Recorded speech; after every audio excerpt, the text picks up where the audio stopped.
কাঁচা কলাটাকে কিন্তু একদিনে তারা মেডিসিনের মাধ্যমে পাকিয়ে থাকে। কলাগুলোতে কিছুক্ষণ আগে তারা বিভিন্ন রাসায়নিক কেমিক্যাল বা ফরমালিন মিক্স করছিল। এই কলাগুলোকেও স্প্রে করে রং ধরানো হয়েছে। এই মুহূর্তে আছি ঢাকা কেন্দ্রীয় কারাগারের উল্টো পাশে রাজিন্দাপুর যে ফলের আড়তটি রয়েছে, সেই আড়তে কিন্তু এই মুহূর্তে মোবাইল কোর্টের অভিযান চলছে। আপনারা দেখেছেন এর আগে সময়ের আলোতে একটি সংবাদ প্রকাশিত হয়েছিল।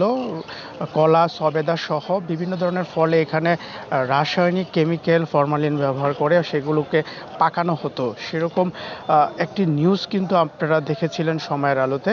আর সেই সংবাদের পরেই কিন্তু উপজেলা প্রশাসনের পক্ষ থেকে মোবাইল কোর্টের অভিযান চলছে এই আড়তটিতে।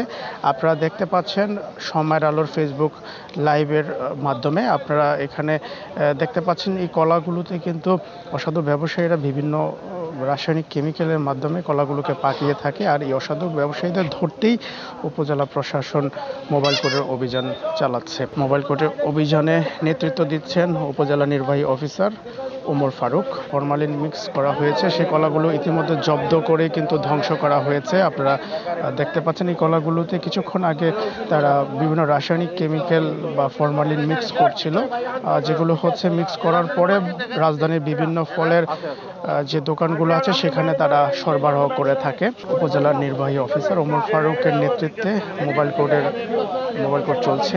দর্শক, আপনাদেরকে যদি একটু আরটি ঘুরে দেখাই, আপনারা দেখতে পাচ্ছেন কিছুক্ষণ আগেই এই কলাগুলোতে কিন্তু বিভিন্ন ফরমালিন বা কেমিক্যাল আমরা যেটা বলি সেটি কিন্তু এখানে মিক্স করা হয়েছে।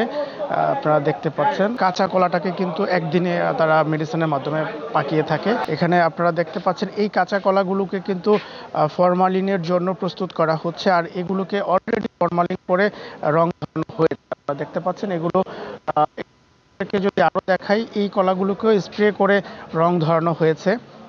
এছাড়া আপনারা যদি দেখেন এখানে আনারস রয়েছে, আনারসগুলোতেও কিন্তু এখানে স্প্রে করা হচ্ছিল। সবেদা থেকে শুরু করে বিভিন্ন ধরনের কিন্তু ফল রয়েছে। আমরা যদি সামনেরটাতে একটু যাই, সামনের দিকে ওখানে দেখতে পাচ্ছেন প্রত্যেকটা দোকানেই কিন্তু ফল রয়েছে। ওইদিকে আপনারা পেঁপে দেখতে পাচ্ছেন।